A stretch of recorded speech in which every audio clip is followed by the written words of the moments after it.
Pessoal, vamos falar sobre uma thread de contradições filosóficas do Ethereum que o Vitalik Buterin colocou no Twitter. Eu acho que é interessante porque eu concordo com alguns temas que ele colocou aqui e com outros eu discordo, mas eu acho que é interessante de qualquer forma a gente visitar esses temas, principalmente quem se interessa por criptomoedas, né? Essa notícia não foi sugerida por ninguém, eu achei ela na internet aqui, achei melhor trazer porque realmente é muito interessante, mas eu agradeço a todo mundo que sugere notícias lá no nosso site. Se você quiser sugerir alguma notícia para a gente falar aqui, é só ir lá em safesrc.com, criar uma conta aqui para você, escolher um nome, confirmar o seu e-mail, e a partir daí você pode sugerir pauta aqui embaixo, em fornecer o link de uma notícia, de alguma coisa que tenha relevância, e eu vou falar sobre essa notícia aqui, se for uma notícia interessante, né? Então, bom, o que aconteceu, né? Isso aqui aconteceu ontem, dia 16 de maio. Em determinado momento, o Vitalik Buterin, que é o criador da Ethereum, é um cara que ficou multimilionário com a Ethereum. Hoje em dia ele não tem onde botar dinheiro, porque realmente ele tem muita grana. É um cara muito genial, realmente ele teve uma capacidade, uma visão de longo prazo muito bacana. Qual que foi a visão dele? O Bitcoin, ele tem uma blockchain, tudo bem, funciona muito bem o Bitcoin. O que ele imaginou?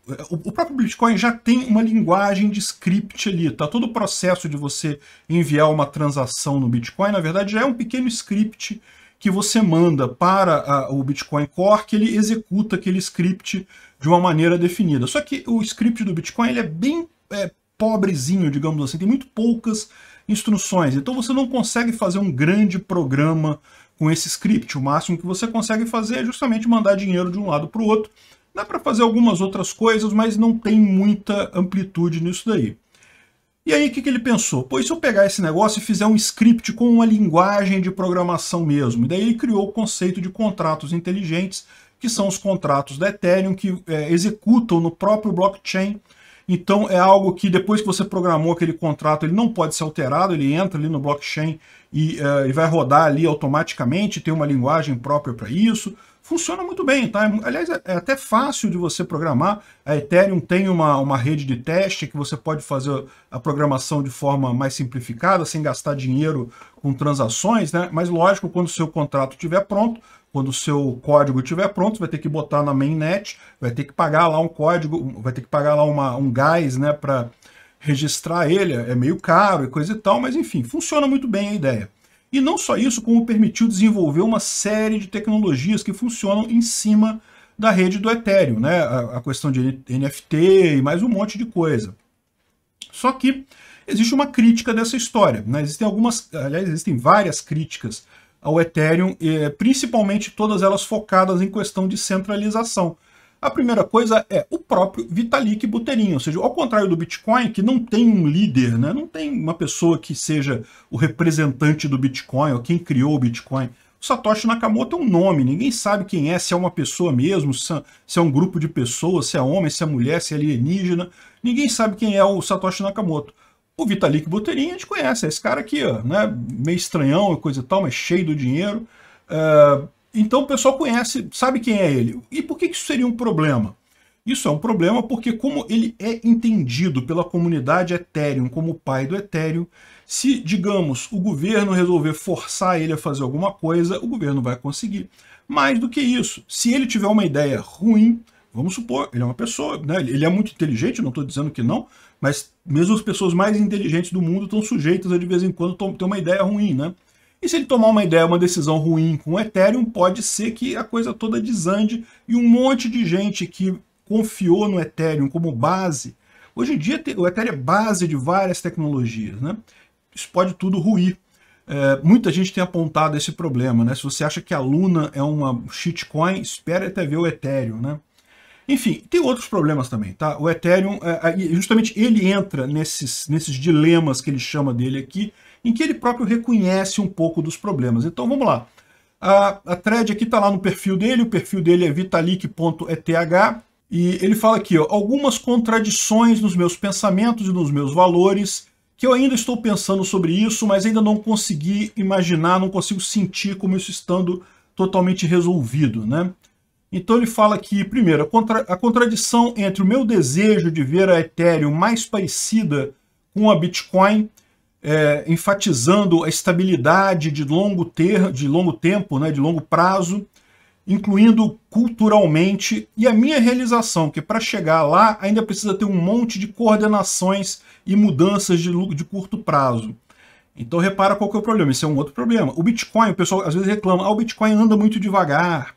Vai fazer uma alteração no Bitcoin, tem que fazer uma BIP, tem que ter votação. E se não votar, se não for, isso demora uma eternidade. Por isso que o Bitcoin não tem contrato inteligente, não tem um monte de coisa ainda, porque tudo tem que passar por um processo muito lento dentro do Bitcoin. Só que isso, por outro lado, acaba tornando o Bitcoin mais estável. O Bitcoin não é mexido o tempo todo, isso diminui o risco do Bitcoin. Se você fez um programa, fez um aplicativo qualquer que usa o Bitcoin hoje, vai estar a mesma coisa ano que vem. Não vai ter problema. Já o Ethereum está mudando o tempo todo. O pessoal que comprou maquininha para minerar o Ethereum tipo POW, talvez perca o seu investimento, se efetivamente o Ethereum passar para POS. Eu ainda estou botando um "se" nisso daí, hein? Eu não levo fé, não. Vamos ver se vai. Então, realmente, ou seja, isso é uma coisa que a gente percebe, né? Ele quer melhorar Ethereum, só que isso é justamente a raiz do problema. O Ethereum é muito centralizado, o Ethereum pode ter problema. Ele pode introduzir um erro, um problema lá, a equipe dele pode introduzir um erro lá, ou até pode ir numa direção errada, né? O fato de você ter uma autoridade gerenciando, decidindo as coisas, isso é quase como um governinho, né? Aqui é outra contradição dele. Entre a minha preferência para reduzir a confiança em indivíduos, ou seja, como é o Bitcoin. O Bitcoin não tem um indivíduo particular que seja fundamental para a plataforma, né? Em tese, a plataforma está caminhando. Tem pessoas importantes? Lógico que tem pessoas importantes. Existe um grupo, um core ali de desenvolvedores, são os 4 ou 5 desenvolvedores ali, que são cruciais para o Bitcoin, mas no final das contas já aconteceram substituições nesse grupo várias vezes e nada mudou, não tem grande mudança no final das contas. Então ele gostaria de reduzir a confiança dele em indivíduos específicos, botar a confiança no sistema, para o sistema conseguir ser seguro, independente das pessoas, mas ele ainda entende que ele sente ainda muita gratidão, vê muita importância nos que ele chama de jogadores principais, né, das pessoas que estão apoiando ele lá na Ethereum, né? Então, assim, justamente não deixa de ser uma outra visão dessa segunda coisa, que o fato de estar mudando o tempo todo. Para isso que você precisa ter esse tipo de coisa, né? Contradição entre o meu desejo de ver a Ethereum se tornar uma L1 que pode sobreviver, L1 é Layer 1, né? Ou seja, uma das principais criptomoedas que pode sobreviver circunstâncias extremamente difíceis, né? E a minha realização de que várias aplicações no Ethereum têm uma segurança muito mais frágil do que o protocolo do Ethereum em si. Ou seja, o que ele está dizendo aqui? Isso daqui eu não vejo problema, tá? Isso daqui é algo que eu não concordo. As duas primeiras eu concordo com ele e eu acho que é uma crítica à estrutura que ele tem do Ethereum. Essa daqui ele está dizendo o seguinte: o Ethereum em si é bem seguro, eles tomam um monte de cuidados com segurança. Mas o pessoal que constrói aplicações com os contratos inteligentes nem sempre tomam esse cuidado todo. A gente viu no caso da Luna, a gente viu no caso de várias outras criptomoedas que já foram para o buraco por aí. Então o pessoal que constrói em cima da Ethereum acaba gerando coisas inseguras, isso acaba, de certa forma, desvalorizando a própria estrutura do Ethereum, né? Isso daí, o que eu acho é o seguinte, isso é um conceito que a gente tem em segurança e desenvolvimento de software que não tem jeito. É sempre uma dependência num sentido. Se você vai desenvolver um sistema, você não pode desenvolver um sistema mais seguro que a camada de apoio daquele sistema. Então, o Ethereum tem que ser seguro. Isso permite que as aplicações em cima dele sejam seguras. Agora, isso não é garantia de que elas são seguras. Não tem como, né? Se a pessoa desenvolver de qualquer jeito, vai acabar falhando, né? Contradição entre o meu amor por coisas como descentralização e democracia e a minha realização de que, na prática, eu concordo mais com elites intelectuais do que com a maioria das pessoas em várias questões políticas, né? Isso daí é uma consequência, isso já é mais filosófico do que em termos de implementação de segurança da informação, né? Mas vale a pena a gente falar, já estamos falando de todas aqui. Ou seja, o que ele está dizendo aqui, isso é uma coisa que é comum, né? As pessoas às vezes veem que, poxa, olha, realmente a multidão é meio burra às vezes, né? A gente não concorda com a opinião da multidão das pessoas. Isso acontece com todo mundo, isso é uma questão de ponto de vista no final das contas. Ainda mais com a informação descentralizada e distribuída. Cada vez mais as pessoas estão em bolhas na internet, isoladas, então no final das contas você nunca vai concordar com a maioria das pessoas. Então, repara como é que é a tentação do ditador isso aqui, né? Ele acha que ele tá concordando com aquela elite que sabe o que é para fazer e fica esse monte de usuário de Ethereum, minerador, falando coisa que eu não concordo e coisa e tal, né? Enfim, contradição entre o meu desejo de verem mais países adotando políticas como os crypto countries, né? E como El Salvador e coisa e tal, os países que estão adotando criptomoedas, e a minha percepção de que governos provavelmente vão fazer o mais possível para centralizar tudo e não garantir a distribuição da moeda, né? Essa daí a resposta a isso é simples, né? A questão toda é que você tem que ter uma moeda que seja resistente a isso. Eu não tenho dúvida nenhuma que os governos vão tentar controlar as criptomoedas, todas elas.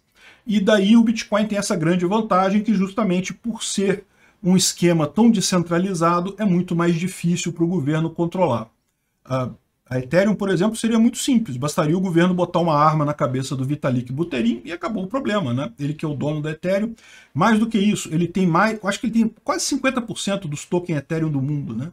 Ele fez uma pré-mineração no Ethereum que ele tem a maior parte disso. Então imagina, se for para POS, então ele domina a rede na hora que ele quiser, em quantos segundos ele quiser, e basta o governo tomar isso dele e o governo controla a rede Ethereum também, né? Contradição entre meu desejo de ver mais diversidade em culturas e a minha realização de que manter uma cultura na sua empresa distinta do mainstream muitas vezes requer algum tipo de insanidade ou barreira artificial que eu não gosto ideologicamente, né? Isso é um problema realmente, né? Quanto mais você se especializa, você acaba tendo que formar... Eu entendo que diversidade que ele fala aqui, a gente não está falando de diversidade cultural, ou sexual, ou de raça, não é nada disso. É diversidade de pensamento, realmente, né? Quando você fecha um projeto, você fecha alguma coisa, você acaba tendo que fazer uma decisão dura de tirar algumas pessoas, porque realmente, se você começa a abrir demais os pensamentos, você não consegue estruturar o projeto, né? Contradição entre o meu desgosto por muitas dos produtos financeiros, das aplicações financeiras na blockchain, os macacos de 3 milhões de dólares, por exemplo, ou seja, está falando das NFTs, né, vocês sabem, a gente já falou sobre isso aqui, eu também acho um absurdo isso, não tem lógica nenhuma isso daí, aqueles, como é que é, Bored Monkey Yacht Club, um negócio assim, Bored Ape Yacht Club, e a minha apreciação pelo fato disso ser parte do que mantém a economia cripto rodando e paga pelo desenvolvimento de boa parte dos experimentos em DAO e governance, né? Ou seja, o que ele está falando é, sim, esse negócio de macaquinho de 3 milhões de dólares é uma idiotice completa, mas é isso que está pagando as contas no final das contas. Olha só, isso é uma coisa meio... Eu ficaria com medo disso daí, bicho. Sinceramente, eu ficaria bastante preocupado ao saber que existe uma dependência financeira de vários dos experimentos dele nessa coisa tão frágil que é NFT, né? Contradição entre meu desejo por criptomoedas crescerem além das finanças, ou seja, mas a realização, mas a observação de que, na verdade, principalmente nos países do terceiro mundo, o mais importante é, no final das contas, as finanças no Ethereum. Vou fazer um parênteses aqui, ele está falando provavelmente desse negócio de DAO. DAO é Decentralized Autonomous Organization. É uma visão de uma organização toda descentralizada que é feita em smart contracts. É uma coisa bastante interessante. É como se você estabelecesse uma empresa que o contrato social da empresa está escrito em código. É um código mesmo, que vai ser executado. Então as pessoas não têm como tomar decisão fora daquele limite do próprio código. Então você pode dizer coisas do tipo, cada acionista vai ter direito a um voto e coisa e tal, isso está tudo lá no código. Então, no final das contas, sempre vai funcionar desse jeito, não tem como alguém mudar essas regras, porque isso virou um smart contract lá. Então, ou seja, a visão dele é justamente que essa ideia do blockchain, das criptomoedas, poderia ir muito além de finanças, poderia ser na própria organização da sociedade, talvez, Só que ele vê que, na verdade, no final das contas, as finanças é o principal. E nesse ponto aqui eu discordo dele também, porque, na verdade, finanças é o principal mesmo. Finanças é a grande maneira, troca de dinheiro é a grande maneira com que o mundo se organiza, no final das contas, né? Contradição entre o meu desejo máximo de simplificar a primeira camada e meu desejo de maximizar todo o ecossistema. Então, ou seja, o que ele está falando aqui é uma questão de otimização aí entre o Ethereum e outras aplicações que tem na Ethereum, né? E finalmente a contradição entre o meu desejo por ser um mediador de soma positiva que pode ser amigo de todo mundo e meu desejo de manter com força contra todas as coisas ruins que aparecem, todos os maus que aparecem no mundo, né? Essa última contradição é bem filosófica também, né? Ou seja, o curioso disso daí é que você vê que, na verdade, isso daí é muito das críticas que são feitas exatamente pelo pessoal que é chamado maximalista Bitcoin. Eu sou um desses. Eu sou um maximalista Bitcoin. Eu acredito que o Bitcoin está num patamar totalmente diferente de qualquer outra criptomoeda. Eu acho que não deveria nem ser comparável. Deveria ter um negócio que é criptomoeda e outro negócio que é o Bitcoin. É totalmente diferente. Pode ter alguma similaridade técnica nos dois, mas é muito longe uma coisa da outra, justamente pelo que ele está falando aqui. No momento que você tem uma criptomoeda sob uma coordenação de um grupo e coisa e tal, com interesse de fazer alguma coisa, isso é algo totalmente distinto do Bitcoin. Tem algumas criptomoedas que eu até percebo algum valor, alguma coisa que pode ser interessante, assim, mas muito mais por uma característica daquela criptomoeda, não necessariamente eu acho que esse projeto é viável no longo prazo, né? E lógico, tem um monte de shitcoin por aí. Se você for entrar nesse mercado, pelo amor de Deus, tome muito cuidado, estude muito o que você vai fazer e não comece nunca em cripto. Esquece cripto, vai para o Bitcoin. O Bitcoin é o que há, é o que é importante nessa história toda. Até o Vitalik Buterin, que em tese está em segundo lugar ali nas cripto, está percebendo isso. Se chegou até aqui e gostou do conteúdo, clique no like e se inscreva no canal. Isso me ajuda a ganhar relevância no YouTube e levar o tema da segurança no desenvolvimento de software a mais pessoas. Obrigado. Considere também clicar no sininho e pedir para ser notificado dos novos vídeos. Caso queira sugerir uma notícia para falarmos aqui, é só ir no nosso site https://safesource.com, safesrc.com e clicar em sugerir uma pauta, colocar o link da notícia ali. Agradeço a todos que nos ajudam a fazer esse programa.